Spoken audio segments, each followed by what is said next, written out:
Magandang gabi po, mga ka-BK. Welcome po ulit sa ating Barangay Kapre. Ako po si Boy Kapre at tunghayan po natin ang isang kwentong ibinahagi po sa atin na halaw sa tunay na pangyayari. Simulan natin. Ako po si Stephen, 36 anyos, mula sa Visayas.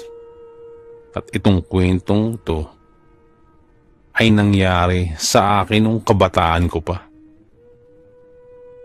Noong mga panahon na yun, ay pasaway naman kasi talaga ako. Puro lang ako lakwatsa, laro, at matigas ang ulo. Kahit pinapagalitan na ako ng mga magulang ko, ay baliwala lang yun sa akin. Paulit-ulit na lang kasi nilang sinasabi na bawal ako riyan, bawal ako ron, huwag kong gawin yan. Pero sadyang matigas ang ulo ko nun. Lalo na nung nasa 10 taong gulang pa lamang ako. Kapag inuutusan nila ako, ay hindi ako nakikinig. Kaya kadalasan ay palaging palo at latigo ng sanga ng bayabas ang inaabot ko kay Papa dahil sa katigasan ng ulo ko. Bakit ba ang tigas ng ulo mong bata ka? Napaka-perwisyo mo. Ilan lamang yan sa mga katagang binibitawan ni Papa sa akin nun. Malupit kasi si Papa pagdating sa akin. Kaya kahit nung bata pa lamang ako, ay nagrebelde na ako sa kanila. Noong mga panahong yun, ay may lihim na akong galit kay Papa. Kaya hindi nila ako masisisi kung bakit ako nagkaganito. Nagtanim ako ng galit sa kanya. Mula kasi nung nagkamalay ako, ay palaging ako ang pinagbubuntungan ng galit ni Papa. Lalo na kapag talo to sa sabungan. Umuuwing lasing. At wala pang dalang pagkain. Si Mama naman ay kinukonsinti lang si Papa. Kesyo raw kahit ganyan ang Papa ko, ay mahal niya daw to. Kaya bilang bata ay napapailing na lamang ako kapag naaalala ko yun. May isang araw noon na hindi ako pumasok sa paaralan dahil sumakit ang ulo ko, kaya umuwi ako sa bahay namin.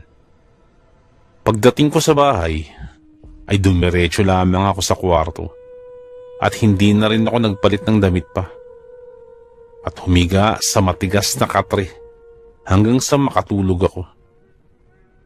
Bakit hindi ka pumasok sa paaralan? Wala ka talagang kwenta. Halika rito! Nagising na lang akong bigla nun nang hilahin ako ni Papa palabas ng bahay. Kahit anong pagpupumiglas ko, ay mahigpit ang hawak ni Papa sa aking braso.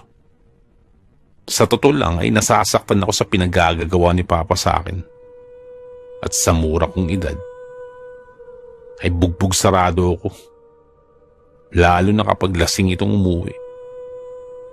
Nung araw na yun, ay kahit anong pagsusumamo ko, ay hindi ako pinapakinggan ni Papa. Patuloy niya akong kinaladkad patungo sa kusina. Alam ko na kung anong gagawin niya. Isisilid na naman niya ako sa sako at ibibitin sa kahoy na nasa ibabaw ng lutuan namin. Kaya para makatakas kay Papa, ay kinagat ko ang kanyang kamay na nakahawak sa aking maliit na pulsuhan. Ah! Blechi kang bata ka! Bumalik ka rito! Kahit anong sigaw at pagmumura ni Papa, ay hindi ko na siya pinakinggan. Lumabas ako ng bahay nang nakapaalamang at mabilis na tumakbo palayo. Sa aking paglabas ay nakita ko pa si Mama Tinawag ako ni Mama pero dumiretso lang ako sa pagtakbo. Noong mga sandaling yun ay tumutulo na ang luha ko sa sobrang hinagpis. Napakagulgul na ako nun. Nang habang tumatakbo ay may maapakan ako na isang matulis na bagay. At sa sobrang sakit ay nagpagulong-gulong ako sa damuhan habang patuloy pa rin sa pagdaloy ang aking luha. Diyos ko bata, anong nangyari sa'yo? Rinig kong sabi nun ng isang matandang babae. Nang huminto ako sa paggulong, ay sobrang sakit ang aking naramdaman. Halos hindi na ako makahinga nun dahil sa hingal at pag-iyak. Lalo pat nasugatan ako sa paa.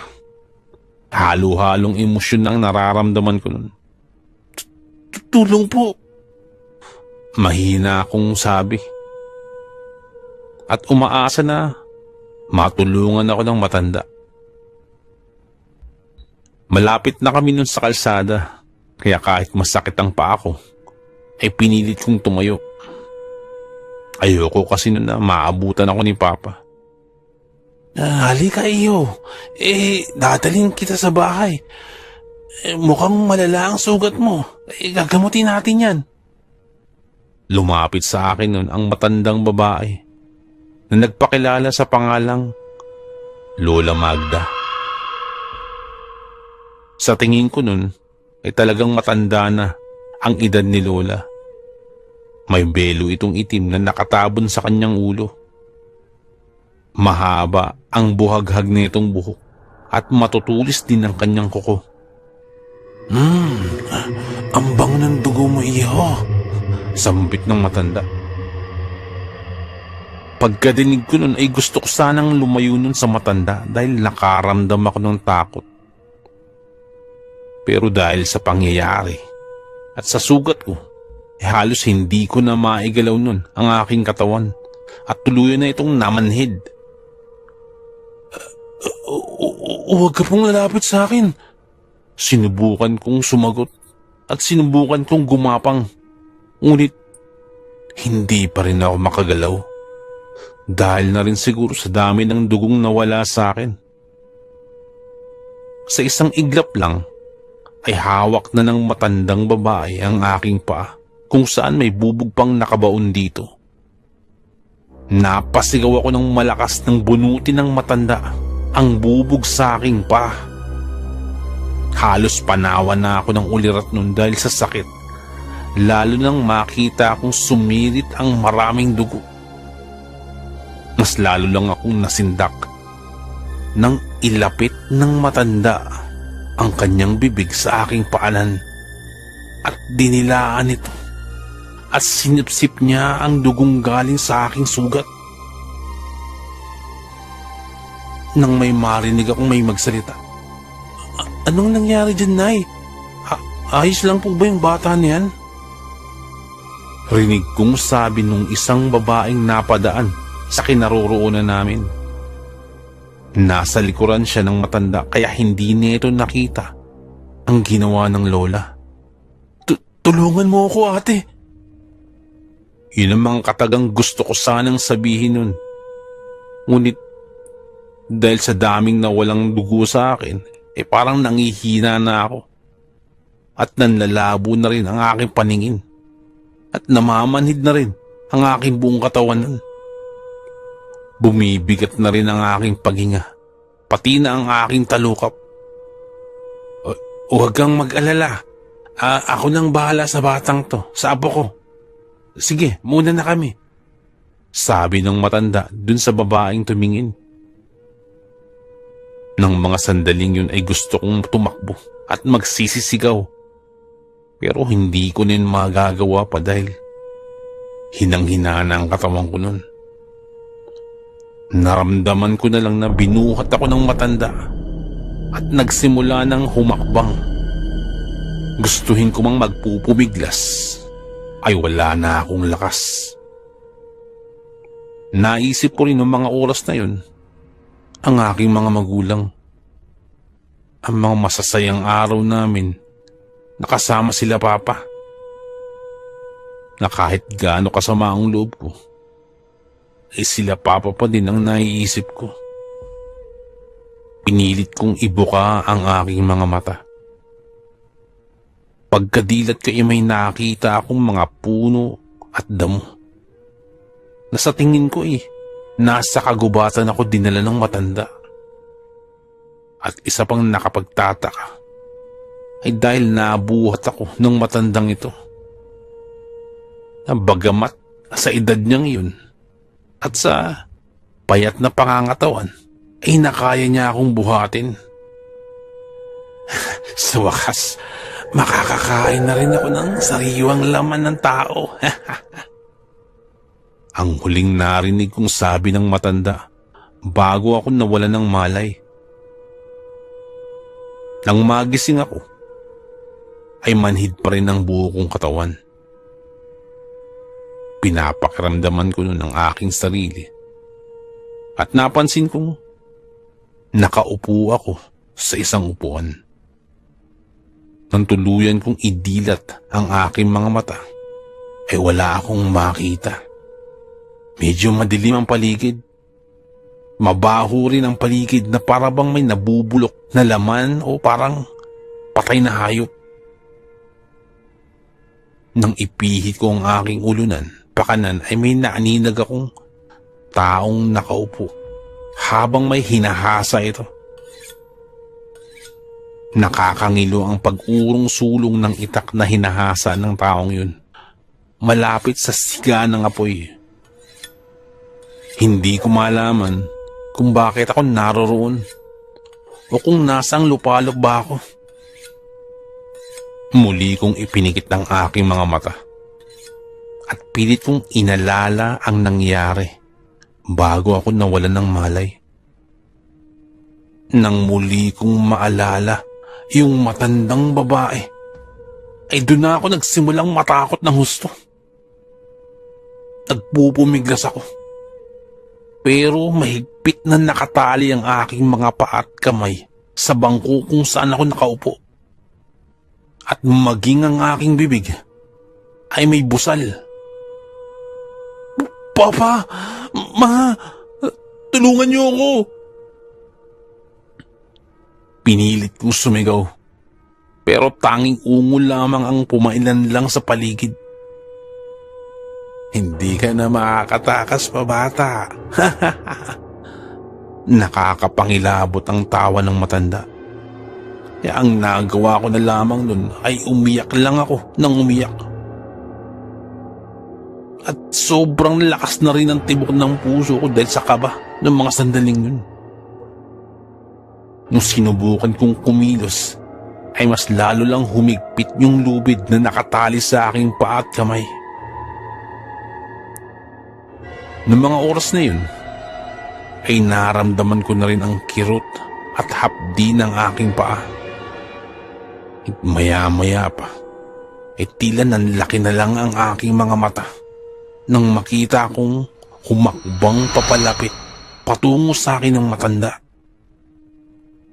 Hindi ko man maklaro ang kanya mukha dahil may kadiliman yung lugar at dahil malapit nang mawala ang siga ng apoy.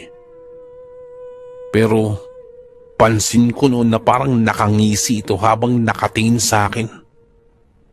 Nang nasa harapan ko ng matanda, ay umupo ito upang mapantayan ako. Ano kaya kung buksan natin yung ilaw para naman makita ko kung aling parte ng katawan mo ang uunahin ko sa paghiwa? Sabi ng matanda. At humakbang pa to patungo sa madilim na parte. Maya-maya pa ay napapikit na ako dahil sa silaw ng liwanag. At dahan-dahan kong binuksan ulit ang aking mga mata. Hanggang sa masanay na muli sa liwanag. Nang malinaw na ang aking paningin, ay nakita ko ang kabuuan ng bahay. May mahabang mesa kung saan may maraming tuyong dugo. Pati ang mga upuan, sirang gamit sa loob na parang dinaanan ng bagyo. At ang isa pang nakapanindig ng balahibo ko ay may maraming buto sa sahig na nagkalat. May mga nabubulok pang laman malapit sa aking paanan. Labis akong nahintakutan kaya pinikit kong muli ang aking mga mata habang pinipigilan ang aking paghinga dahil sa sobrang baho ng kapaligiran. Gusto na akong bumaliktad ng aking sikmura. Buti na lamang ay mahigpit ang pagkakabusal sa aking bibig. Sige pa rin ako sa pag-iyak nun, pero tahimik lamang ako. Hanggang sa napaihi na rin ako sa aking pantalon dahil sa matinding takot. Nanlambot ang aking mga tuhod at nanginginig ang aking buong katawan sa takot at sindak. Lalo na nung nakita kong dinilaan ng matanda ang dulo ng kutsilyo. Nagpupumiglas muli ako. Ngunit napangiwi na lang ako sa sakit at kirot. Pakiramdam ko nun ay bumaon na sa aking pulsuhan ang lubid. Bata, ano kaya kung unahin ko ang tainga mo? Lumapit siya sa akin at hinawakan ang aking tinga. Kaya pinilit kong magpupumiglas. E napaungol ako ng dumampi yung dulo ng matulis na kutsilyo sa aking tenga. Umiyak muli ako ng umiyak nun habang nagsusumamong tinitingnan ng matanda na huwag niyang ituloy ang kanyang binabalak. Ay, huwag na lang. Mas masaya kung isang aswang ang lalapa sa iyo. Inalayo sa akin ng matanda ang kutsilyo at inihagis yun sa sulok ng bahay. At sa aking harapan ay nakita ko ang unti-unting pagbabagong anyo ng matanda. Unti-unting tinutubuan ng makakapal na balahibo ang kanyang buong katawan. Tinubuan ng mahahaba at matutulis na kuko. At ang ngipin naman nito ay nagkaroon ng pangil. At nang dumako ang tingin ko sa kanyang mukha, ay dun ako lalong nahintakutan. Nakakatakot ang itsura ng nilalang na yun na nasa aking harapan. Nang mga oras na yun ay tinanggap ko na yun na ang aking katapusan. Humingi ako ng kapatawaran sa Diyos sa nagawa ko sa aking mga magulang. Todo-todong pagsisisi ang aking ginawa ng mga sandaling yun, na kung sana'y maibalik ko lang sana yung oras ay hindi na ako magre-rebelde sa kanila at magiging mabuting bata. Maya-maya pa may narinig muli ako. Magda! Ilabas mo ang anak ko! Patayin yung aswang! Biglang may sumigaw sa labas at kilala ko ang boses na yun. Boses yun ni Papa. E nabuhayan ako ng loob nun nang narinig ko ang boses ng aking ama. Narinig ko rin na parang hindi lang si Papa ang nasa labas ng bahay ng matandang si Magda. Nakita ko naman nun na dali-daling tumalon ang nilalang na yun sa bintana patungo sa likod ng bahay. Nang biglang napalingon naman ako sa pintuan nang mabuksan yun at bumungad sa pintuan si Papa. At kitang-kita ako ang pag-aalala ni Papa sa paghanap sa akin. Kaagad ay lumapit si Papa at isa sa mga kasamahan niya ay si Mama naman. Kasama rin yung isang babae na nakakita sa akin nung nasa kalsada pa ako. Diyos ko, anak ko, ano nangyari sa'yo? Sabi ni Mama at napahugulgul na sa pag-iyak si Mama. Dali-dali naman akong kinalagan ni Papa at niyakap ako ng mahigpit. Nung mga sandaling yun ay dun ko napagtanto kung gaano kamahal ng aking mga magulang, lalo na si Papa. Kaya napahagulgul na din ako sa pag-iyak. Patawarin mo ako, anak, ha? Sa lahat ng kasalanan ko sa'yo. Kahit napagbuhatan kita ng kamay, mahal na mahal ka namin ng mama mo. Ngayon ko lang napagtanto na hindi kita maaaring pabayaan, anak ko. Patawarin mo ako, anak. Garalgal ang boses ni Papa nang sabihin niya yung mga katagang yun.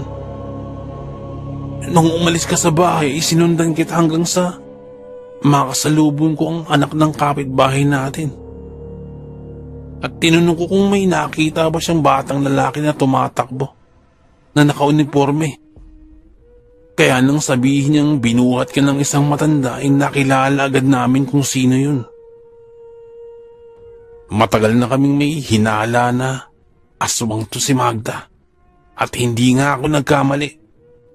Pagpapatuloy pa ni Papa. Nang gabi na yun ay sobrang saya ko dahil nakaligtas ako sa tiyak na kamatayan mula sa kamay ng aswang. Ngunit bukod dun, ay labis-labisin ang pagsisisi ko sa paglalayas ko. At ang pinakamahalaga ay napagtanto ko kung gaano ko kamahal ng aking mga magulang. Na minsan ay hindi ko nakikita dahil masyado ako nagpapadala sa aking galit. Nagpapasalamat ako sa kanila at humingi na rin ako ng tawad. Yung tungkol naman dun sa matandang babae na isa palang aswang ay malaya itong nakatakas. Ang pangyayaring yun sa buhay ko ay tumatak ito sa aking isipan hanggang sa kasalukuyan. Ano ba ang nasa dakong paraon? Mula ba ito sa ligaw na imahinasyon o likha ng malikot na pag-isip? Maraming salamat po sa pakikinig. Magandang gabi po.